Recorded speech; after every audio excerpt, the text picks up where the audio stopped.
Charity marketing is hard. Why?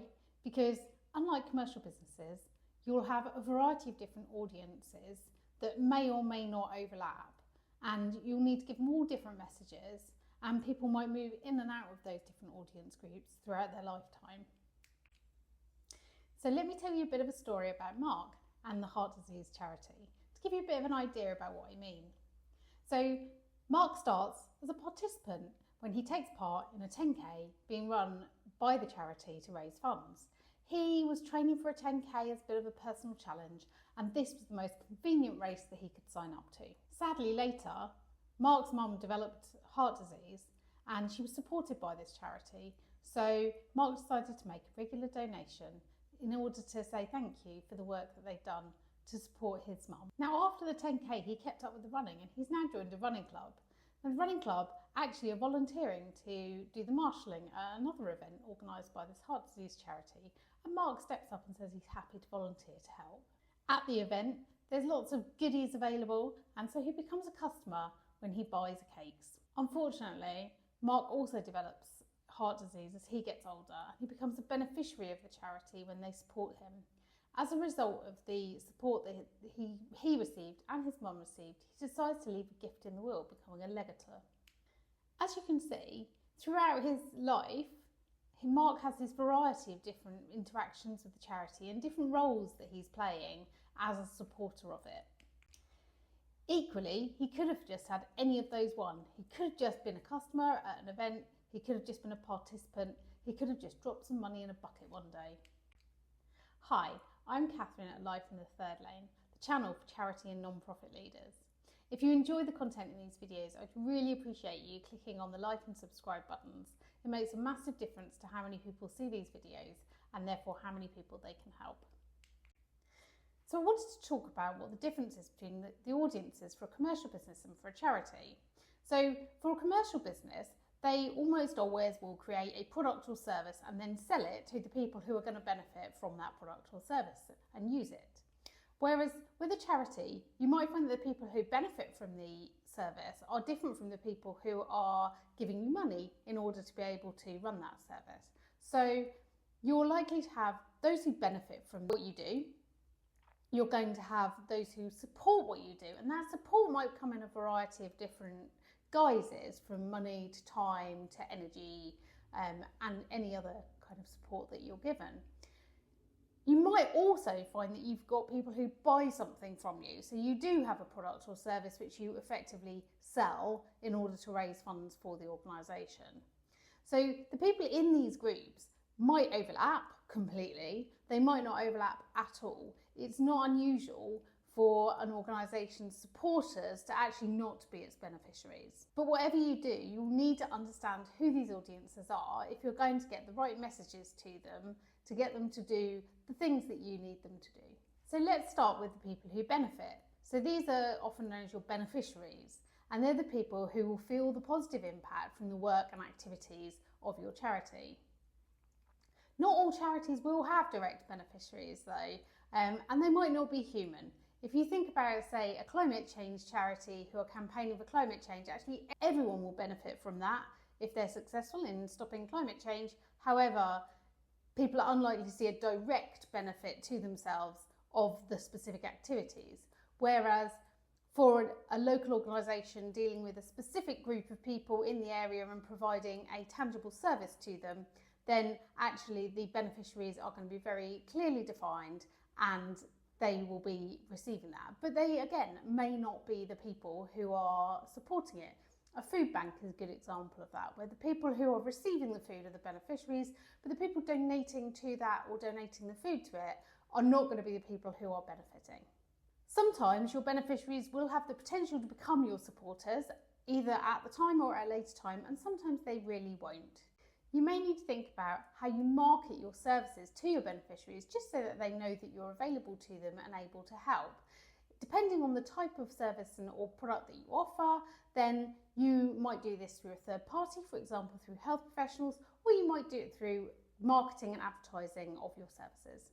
As I said earlier, your supporters are likely to be made up of a variety of different people supporting in different ways.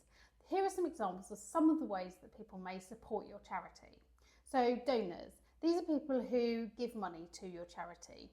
That might be dropping some pennies in a donation box right through to regular giving or large gifts of significant amounts of money. But they're all people who are donating that money to your cause. The next group are called legators, and they're people who leave a gift in their will to your charity. This means that you'll receive that donation when they die. The next group you may have is members. So some charities operate a membership model, which means that people pay a set amount of money to become a member, and they may get some additional benefits as a result of that membership. You might well and are likely to have volunteers as well. So volunteers, rather than donating a financial amount, donate their time and expertise and energy towards your cause. So they might do this in a variety of different ways, regularly or on a one-off basis or for a particular project. Participants are a really interesting group. They're people who maybe take part in an event or an activity that you run as a fundraising effort. So when we talked earlier about Mark, he was a participant in a 10k race. Now this group's interesting because their motivations for why they might take part can sometimes be aligned to the cause, and sometimes it's just because it's aligned to, the activity is aligned to what they're trying to do in their lives. The final group I'm going to talk about is advocates, and these are people who lend their voice to the cause of the charity. So they are primarily raising awareness of the charity rather than donating to it through time or money. So these groups can be really cause driven, they can be really bought into what you're doing, or actually they can not be that cause driven and they're just dropping a few coins into a bucket and don't necessarily even know what the charity is. They want to take part in an event, or for some reason they've just had a one-off moment where they've given something to your charity. That doesn't make them any less worthwhile, but it's really important to understand what the motivations are behind your audiences getting involved with your organisation if you want to then tailor messages to be most effective in trying to build their support.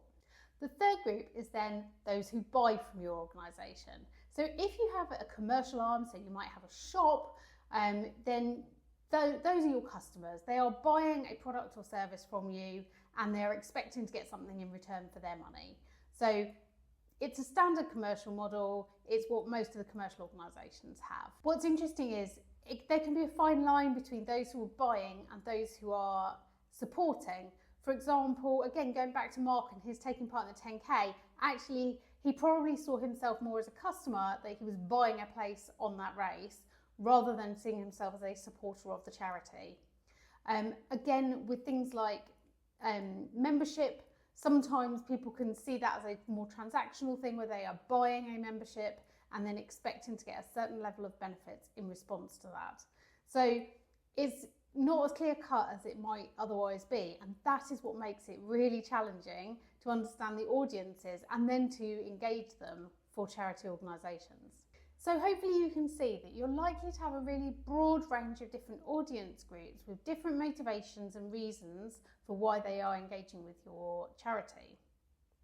It's really important to understand all of those audience groups so that you can prioritise the ones that you think are most valuable to spend your time and effort on. Let's be honest, none of us have extra time to be trying to do marketing to everyone. We're going to have to prioritise which groups we're looking to reach. So it's really important to understand what you're hoping to achieve with these audiences and whether they're really the right types of audiences for that.